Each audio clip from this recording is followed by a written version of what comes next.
ખરેખર પણ જોરદાર તાળી વગાડો. અહીંયા આવીને ઉભા રહીને ખાલી કોઈ બે શબ્દ બોલી દેજો.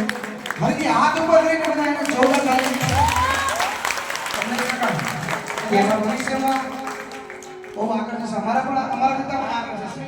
એ 100% વાત છે. એ કહેવાનો મન થાય કે આ વર્ષે તે ભાવના હતી સિમંદરજીના લીમાં.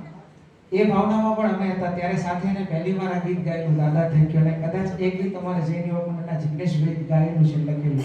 કોઈ પણ ભાવનામાં ગાય છે ત્યારે છોકરો ત્યારથી ગાયેલું. ત્યારે કિશોર કાકાને એને બહુ મજા આવી હતી અને ત્યારે એ ગીત ગાયું. પછી રીતિ સીધીમાં ભાવના હતી ત્યારે કે એટલું તમારું જ્યાં ભાવના હોય ત્યાં મને સાથે લઈ જવું. અને આજે વિમલનાથમાં હતો તો એને મેં આગળથી આવીને કહી દીધું કે આજે હું ગાવાનો છું. એ ભાઈ આવું હકથી કહે છે ને.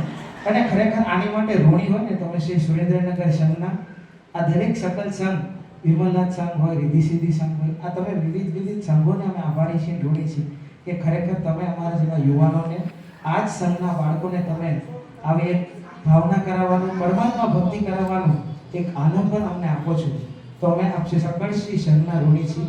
અમે આપ દરેકનો આભાર માની છીએ કે અમારા જેવા શાસનના બાળકો છે જેને ખરેખર શાસનની ભક્તિ અમારાથી થઈ શકતી હોય એ રીતે અમે કરી શકીએ. તો એને માટે અમે સકલ શ્રી સંઘના ઋણી છીએ. અને બસ આવી જ રીતે આપના સાથ સહકાર અને આપના આશીર્વાદથી અમે આગળ ને આગળ પ્રભુ ભક્તિ કરી શકીએ એવી એક મનની ઈચ્છા છે. જી નાના વિડિયો બોલાવવાનો ત્રિવિધ વિચારની દુકડા અને એની તારી માટે Henil thank you very much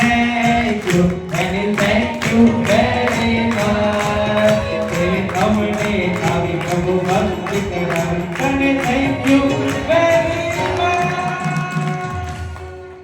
અમારા મંડળના સભ્યો એમાંનો એક અમારો દરબાર તરીકે ઓળખાય છે. કદાચ કઈ ઉભરે